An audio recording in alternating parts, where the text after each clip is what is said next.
Okay, this is Orlando Wilson. What I want to talk about in this video, quickly as always, is a question. I want to answer a question I was being asked about whether it's okay to drink alcohol while performing close protection services, etc. As a general rule, no, you want to avoid alcohol, not only when you're providing the services, but also the day before, the night before especially. You don't want to be turning up for work stinking of booze, and I know some people do. I might turn a blind eye to it once, but if it becomes a habit with people, they obviously have a drinking problem. They shouldn't be working for you, etc. I know these days, from a corporate perspective, it can be very difficult to fire people if they have drinking problems. You know what? We're not corporate. You screw up too many times. Well, once, you screw up more than once. Thank you, goodbye. You screw up big time once, goodbye. Now,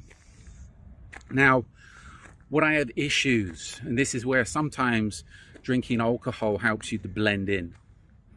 If the client is going to a bar, a restaurant, etc., would it hurt to have a glass of wine?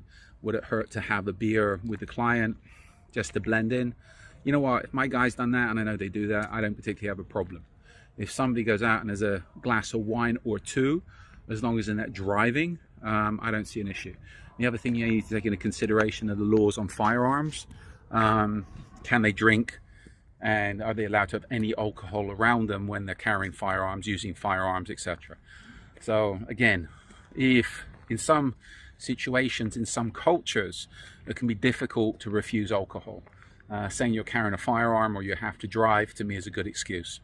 If you don't like drinking, if you don't want to drink, I always have an excuse in place if you're around clients or in cultures where drinking is mainstream and expected, and it is in some cultures. You know what, for me, most people, if you should be able to have a glass of wine, have a beer, maybe two, and not be completely drunk. If you're one of those people that can't drink, then, as I said, always have your excuses in place. Let me expand on that. If you're in a management position, if you're dealing with clients, if you're going out to dinner with clients, if you're entertaining clients, potential clients, you might have, it's commonplace if you go out to dinner to have a glass of wine, to have a beer. And I know I was dealing with somebody once, and we were dealing with something in another place, in another country, and they told the client, oh, we can't drink, etc. And the client's response was, why? And the guys are making BS excuses, and never an excuse in place. And the client was like to him, well, are you an alcoholic? Are you recovering? Is there an issue? I wouldn't say the guy was an alcoholic. I think he was taking steroids at the time or something, but he wasn't an alcoholic. But that's the first thing that popped in the client's mind. Why? Because that was that client. So again, it's like refusing a drink and can raise questions in some cultures. So have an excuse in place. I remember once, Nigeria, I'll mention, and a lot of Nigerians drink heavily. We went to, well, one meeting in particular we went to there, and again, we turned up, there's another couple of Americans there. One of the Americans was into the fitness stuff, didn't drink, didn't do this, didn't do anything, wouldn't eat, whatever. A little bit good, solid guy, but a little bit too fussy. And we turn up for this meeting, and there's a ton of alcohol, top quality alcohol on the table, etc. This guy said to the client, he said to the people he was meeting with, do you have any water?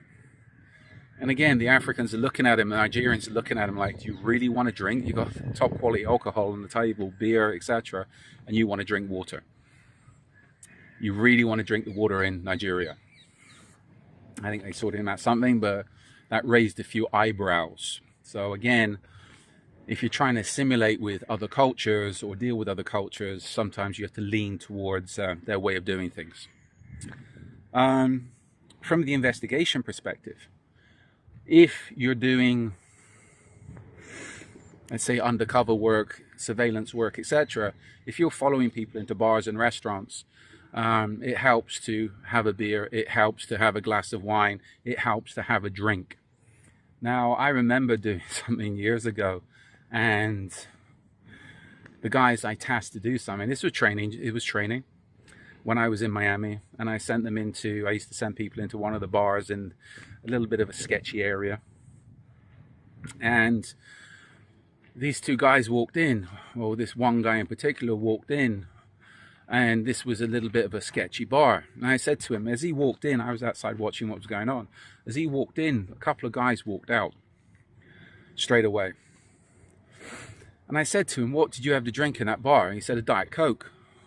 You know what? I'm sure he was the only person in a very long time that went into that bar by himself, sat at a table or sat at the bar and ordered a Diet Coke. One, I send people into those places to be able to see if they can assimilate, and also to show them that, how can I put it? You got to be able to blend in all situations, in all areas. This guy just didn't blend in, it wouldn't work. And I think the fact he went in there and politely ordered a Diet Coke, how can I put it, made everybody a little bit suspicious of why he was there and what he was doing. Especially that he's not there talking to anybody, he's not doing anything, just went in, had a Diet Coke, had a look around and walked out again. You got to think about it. If you think you're being watched and followed, one indicator somebody's law enforcement, security, or on surveillance, on duty, would be the fact that they're not drinking. Why aren't they drinking? Because they're not allowed to drink on duty. If you're in a bar, in a restaurant, or and you're looking around and you see somebody that's just there, sat at the bar, sat at a table somewhere, not drinking, not eating, that's a red flag that they're up to something. Or they're just drinking something small, or they're drinking a glass of water, etc. Then why are they in a bar? Why are they in a restaurant? People don't go to bars and restaurants to drink bottles of water or Diet Cokes. So this is where it helps when you're doing surveillance work, undercover work, etc., to go into a place, and if it fits the profile of the location, then to go in and have a drink or two. And again, don't get wasted. Have a drink or two, it will help you blend in. That's to me, that's common sense.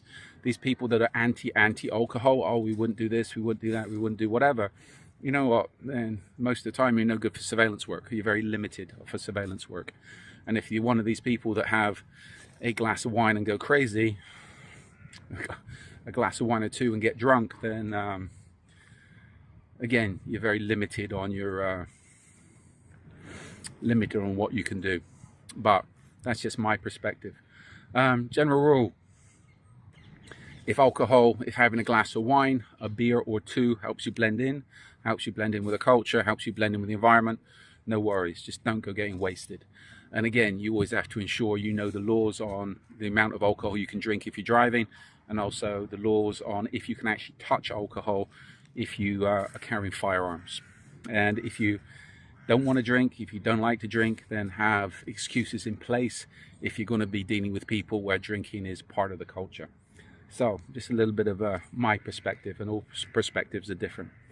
In the meantime, follow us along on social media. We've got a load of videos up now on YouTube, Instagram, etc. And our favorite platform is, for the moment, is LinkedIn. It's a lot more professional. So follow us along on there. If you've got any questions, reach out to us, and I'm happy to answer questions where I have the time. In the meantime, be good, stay safe, stay out of trouble. And again, remember, alcohol's good, okay, in limitations, if it helps you blend in.